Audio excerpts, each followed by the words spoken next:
Welcome to Down to Business with V, a show dedicated to bringing you actionable information to help protect you, your families, your businesses, and the community.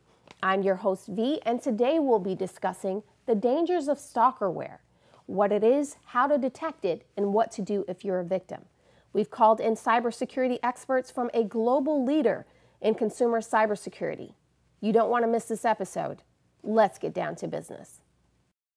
From Atlanta, Georgia, to becoming a United States Marine,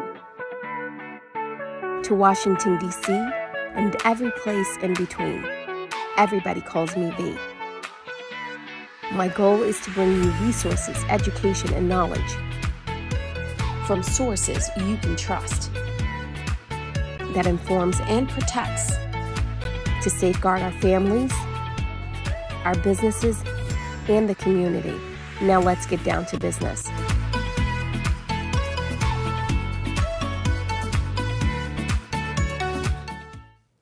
Today we have with us Dr. Alejandro Roundy, Senior Technical Director with NortonLifeLock, a global leader in consumer cyber safety. Dr. Roundy received his PhD from the University of Wisconsin in 2012. He has a background in machine learning database systems. Dr. Roundy has also worked in endpoint detection and response on risk modeling, as well as human-centric security and privacy paradigms. Very impressive. During his time with NortonLifeLock, Dr. Roundy has also authored several research publications and patents. Welcome, Dr. Roundy. Thank you for having me. Thank you so much for being here. So, Dr. Roundy, to say that you're an expert in your field is saying the very least. Can you tell us a little bit about how you got into cybersecurity, information security, and what you're doing now with NortonLifeLock? Yeah, of course. So I started in my PhD, as it kind of mentions there, I hunted around for various different areas to find something that I could really get excited and passionate about. And I've been really blessed to be working with NortonLifeLock, a company that's devoted to protecting people's identity from being stolen and compromised, and to protecting people as they try to live their lives online. Wonderful. Thank you so much for what you do every day. It's very, very important. We certainly do appreciate it. So we're going to be talking about stalkerware today. Tell us what it is and why our viewers should be concerned about it. Yeah, so when I first became aware of this, it was a bit of a shock. So you think of computer viruses and other malicious things getting on your device, but you often don't realize the nasty implications of what they can do. But generally, you're thinking of it as sort of like a very nebulous person off in some foreign country that's trying to steal your bank account information, etc. Stalkerware is much more personal in terms of its damages. It's somebody that is trying to spy on you specifically, and most often it arises in situations where you might have an abusive romantic partner, for example, who wants to keep tabs on you, track your location, track your internet browsing history, track your SMS messages, even create recordings of anything you say on your phone. So essentially stalkerware is turning your device, which you use for everything and it's always on your person wherever you go, into a very, very sophisticated spying device. And these are some very nasty apps that shockingly, you can just download straight off the Play Store in Google Play Store, for example, in many cases, and that are available just through a very quick search, and often advertising under terms like "catch your cheating girlfriend" and things of that nature. So they're apps with very alarming implications. Some of them are very cynical about their purpose and the way that they advertise and the way that they market themselves. Others are more subtle but accomplish the same goals. So for example, there might be an app that says automatic call recorder app.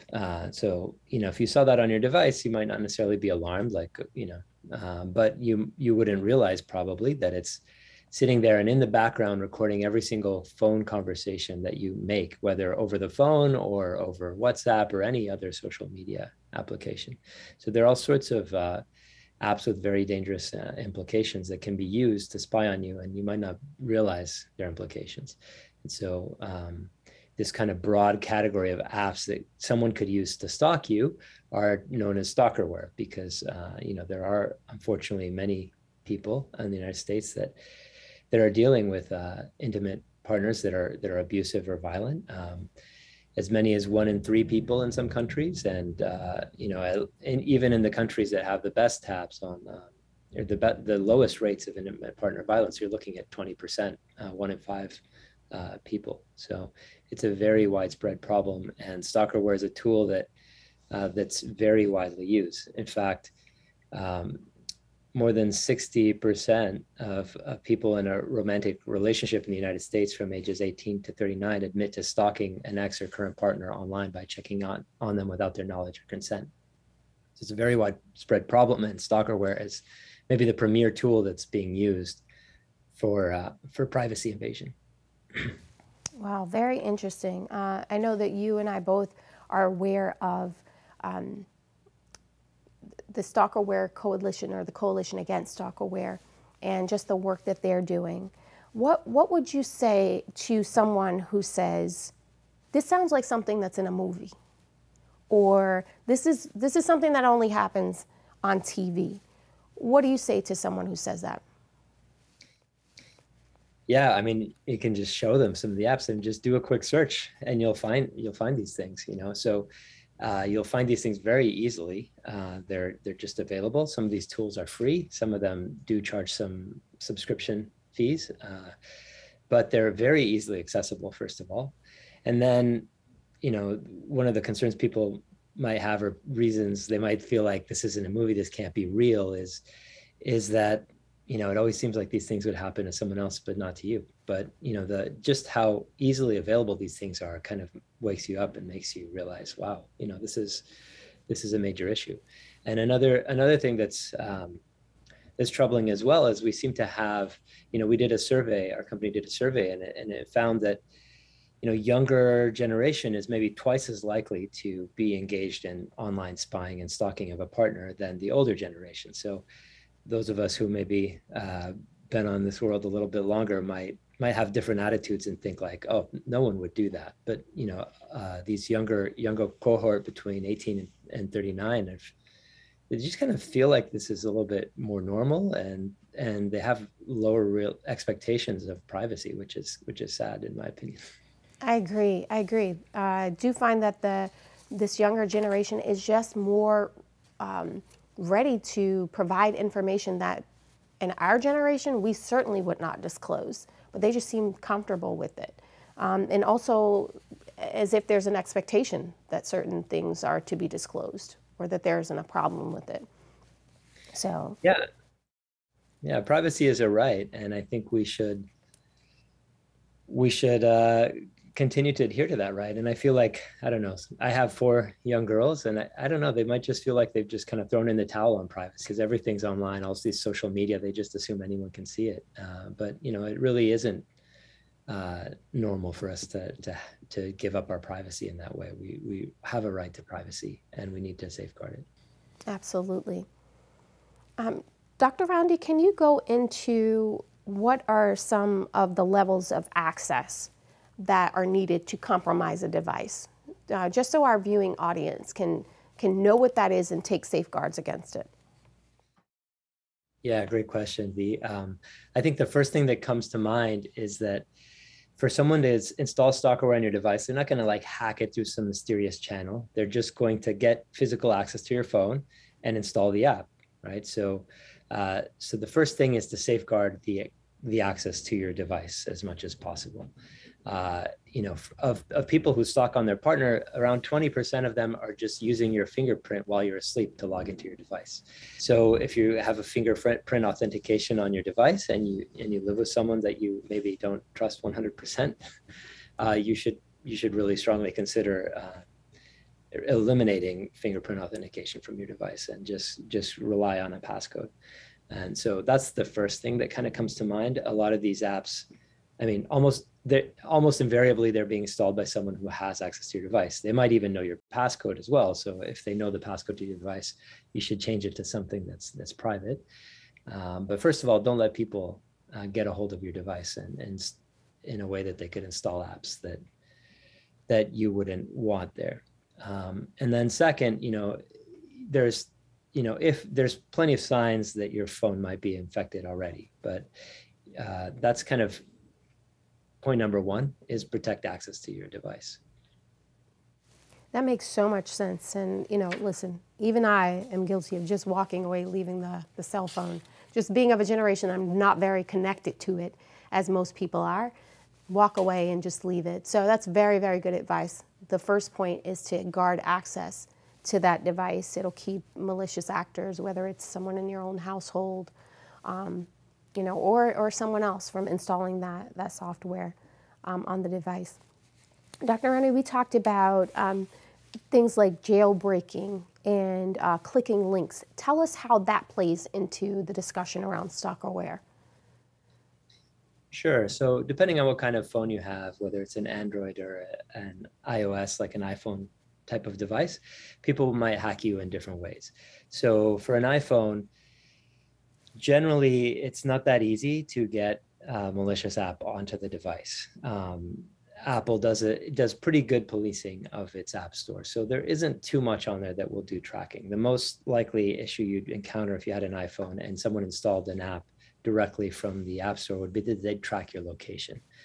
So there are a variety of ways people can track your locations, but even through something like Google Maps, if you opt into family sharing, your location will be trackable by other people. And so, you need to be aware of that. But essentially, if someone wants to do install a really privacy invasive app on an iPhone, they have to jailbreak the device first. Basically, they have to hack the device. So it takes time and effort to learn how to hack an iPhone. The people who are sitting around trying to figure out ways to hack the iOS operating system, it takes them months to develop a workable hack. And so, and most of that available hacks are for older versions of the operating system. So they're basically hacking the device. Once they've hacked it, then they can install an alternate app store and they can install whatever application that they want with extra privileges, so that they can start doing things not just track your location, but track your browsing history, track your text messages, track your app usage, your phone communications, your contacts, and your email and all sorts of other things. But to get to that point, they have to hack the device first.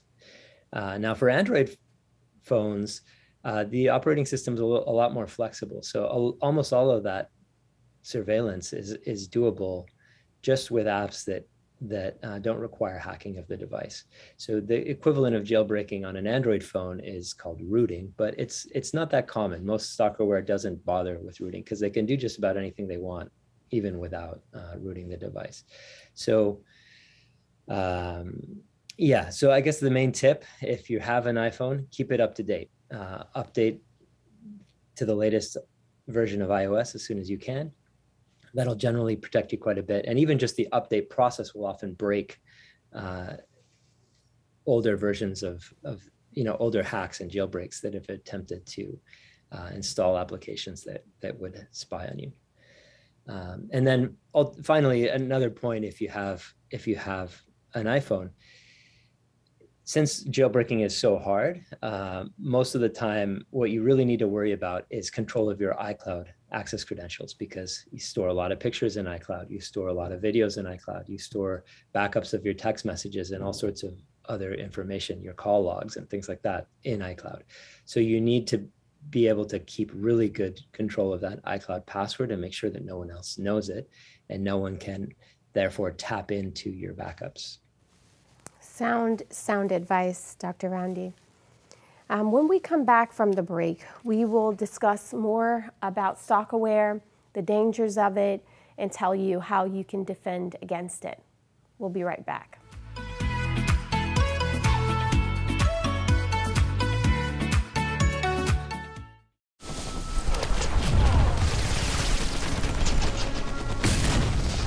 Battles aren't won solely on the field. That's a common misconception.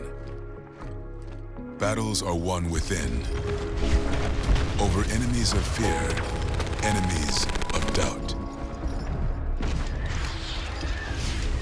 In that place where promises are kept. Promises to oneself.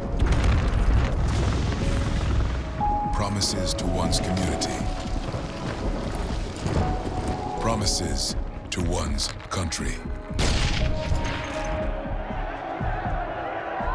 In the heart of every Marine, you'll find a promise. A promise forever kept. A promise of battles won. They call me Prince like I'm royalty or something. But the places I've lived ain't no palaces. So I don't need grilled salmon or a new scratching post. Just give me a cardboard box and a can of tuna and we're good. You can even change my name. I'm cool being the kitty formerly known as Prince.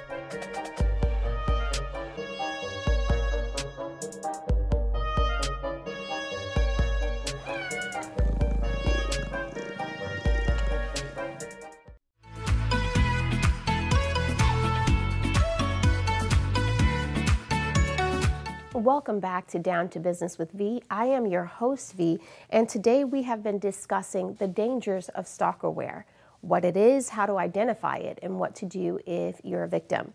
We've called in cybersecurity expert Dr. Kevin Alejandro Roundy, Senior Technical Director at NortonLifeLock, a global leader in consumer cyber safety. Dr. Roundy, thank you so much for joining us again. We're excited to have you here. The information that you shared in the first segment has been extraordinary. Can you just recap for those who are joining us what stalkerware is? Yes, of course. So Stalkerware are applications that can be installed on your mobile device that can essentially turn it into a sophisticated spying apparatus. They can spy on anything from your location to your call records to your text messages and your social media communications. Very interesting. And you also noted earlier that this is generally done between spouses or partners, significant others. It's more of a personal attack in a sense. Yeah, absolutely. Yeah. You think of generic malware or spyware as like some random hacker in Russia or some other country that's trying to steal your personal information or just trying to turn your machine into some sort of a robot for some purpose or another. Stalkerware is very personal. In general, it's installed most often by an abusive romantic partner. And the most dangerous point is typically around breakup. So let's say you're trying to gain some separation and break off an abusive relationship. You need to be very careful at that point. That's a point where the person's trying to maintain control and not relinquish the control that they have over you. And that's when we see the most complaints of stalkerware being installed on someone's device. Very good advice. I love that you pointed out that this is a point of control over a victim, knowing all of their whereabouts, their messages, their emails, telephone interactions, anything that happens on those devices that have been compromised, an abuser can see. Is that correct? Yeah, there's a broad variety of types of stalkerware. Some of them are very thorough, so they'll stalk just about everything. Others are very purpose-driven, so it might look like an innocuous SMS backup app or a call recording app, or sometimes they might even be camouflage. So I've seen location recording apps that have a name of battery saver when, if you open it up, it's clearly a location tracking app. And so they're sometimes camouflaged on your device. They sometimes look a little bit sneaky, or they might seem pretty innocuous, but they might be fulfilling a very specific purpose, or they might be spying on just about everything. For example, there's a popular call recording app that's been installed more than 2 million times and still on the Google Play Store, unfortunately.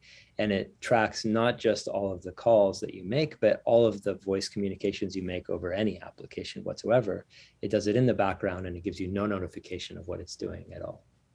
Wow. That is troubling. What would be some indications that a device has been compromised in this way, Dr. Roundy? Yeah, great question. So first, just a high level comment. So it's very, very common for an abusive partner to kind of flaunt the access that they're gaining through a spyware app. So if you have an intuition or an instinct that you're being spied upon, you should trust that instinct, first of all, and start taking steps to protect your privacy. So the first thing I would do is take a look at my phone and just delete any application that I don't recognize. I didn't install this. Even if it sounds totally innocuous and it sounds like it could be useful, just delete it. You can always install an application later again if you need to. So anything that you don't recognize. And often these stalkerware apps will kind of exploit our fear that, oh, I can't delete this, my phone might not work anymore. So they'll name their apps things like system services or things like that. And so they make it sound like it's something really important that you can't delete. Just anything that you don't recognize, just delete it from your phone. If there's an app that you don't recognize, it's probably, it could very much be up to no good. So that would be the first thing.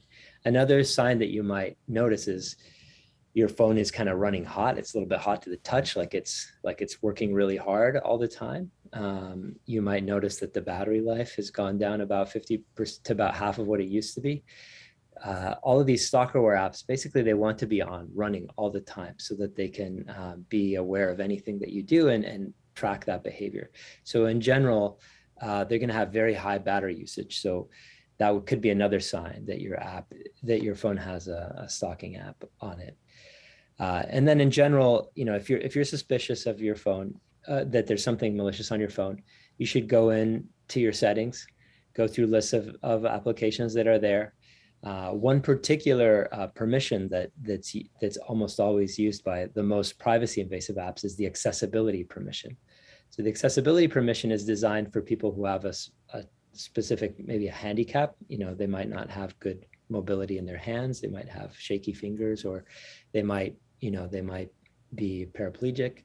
And so it's a permission that's designed to enable interaction with the phone in those types of cases, but it's abused by stalkerware in many cases. If you take a look at any app that has accessibility permission, it's a very dangerous permission because it basically allows the stalkerware app to intercept anything that you type into any application. So you can take a look, open up your settings, look for apps that you don't recognize, and just delete. Delete. I love it. Very, very good advice and very simple advice.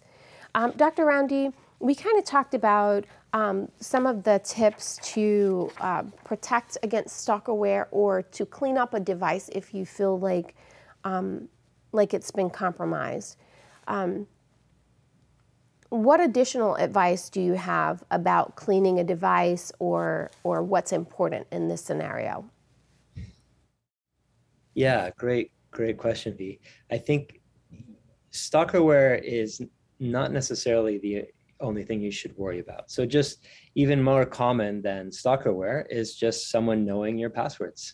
They might be able to just get onto they might know your iCloud backup passwords. They might know your email password. They might know a whole variety of different types of passwords. And if you have the habit of kind of repeating the same password or very similar password on many sites, you should have a pretty good sense of which of your passwords your partner is most likely to know about. And you should start thinking carefully about, what passwords do I need to reset? And then the National Network to End Domestic Violence has some really great resources. They have a website called techsafety.org, and on there they have a technology safety plan that can guide you step by step on how to clean up your devices, how to set your passwords, who to report to, look for support from a domestic violence advocate if that's an appropriate thing to do, and they even have applications that they've developed to help you document evidence of the spying that's been happening on your device. So there's a lot of great resources there. And then to give you a sense of longer term safety, I would recommend installing a security application like Norton Mobile Security or another antivirus or security app by any of the major vendors. All of us collaborate together through the Coalition Against Stalkerware. We share stalkerware samples with each other to help make sure that everyone has a good level of stalkerware protection. And we're founding members of that coalition, and we contribute many of our detections to it. Wonderful. I'd like to say, on behalf of all of us citizens, thank you so much for what you're doing every day. We're super excited to have someone as knowledgeable as you and your team working on this. Dr. Kevin Alejandro Roundy with NortonLifeLock Security, Senior Technical Director there. Also a partner with the Coalition Against Stalkerware. If you feel like you've been a victim, I would definitely refer you to the site for the Coalition Against Stalkerware to get remedies to help you with what might be going on. In addition, do visit NortonLifeLock, and any of the system protection services that they have are well worth the cost. I will say that personally. And I would also like to just thank Dr. Roundy for sharing his expertise and his time with us today. We are extraordinarily thankful. This subject, I can tell you, was quite disturbing. When I learned of it, quite alarming. And it's great to know that we have cybersecurity experts like Dr. Kevin Alejandro Roundy on the wall, ensuring that we're protected against such. So Dr. Roundy, thank you so much. Thank you, V. Thanks for paying attention to this really important issue. I'd like to give a special thanks to our guest, Dr. Kevin Alejandro Roundy, Senior Technical Director at NortonLifeLock. Thank you so much for all of the insight and expertise that you shared with us today. We certainly do appreciate you. I'd also like to give a special shout out to our team here at Down to Business with V, who makes this show possible. I'd like to thank Hannah, Eric, Suzanne, Stephen, Doug, for all you do every day to make our show possible. Thank you, thank you, thank you. And I'd like to thank you, our audience, for tuning in every week. We certainly do appreciate you, and this show would not be on air without you. If you would like to sponsor our show or be a guest on the show, or if you have show ideas, feel free to email us at show@dtbwithv.com. I'm your host, V. This is Down to Business with V, and we'll see you next time.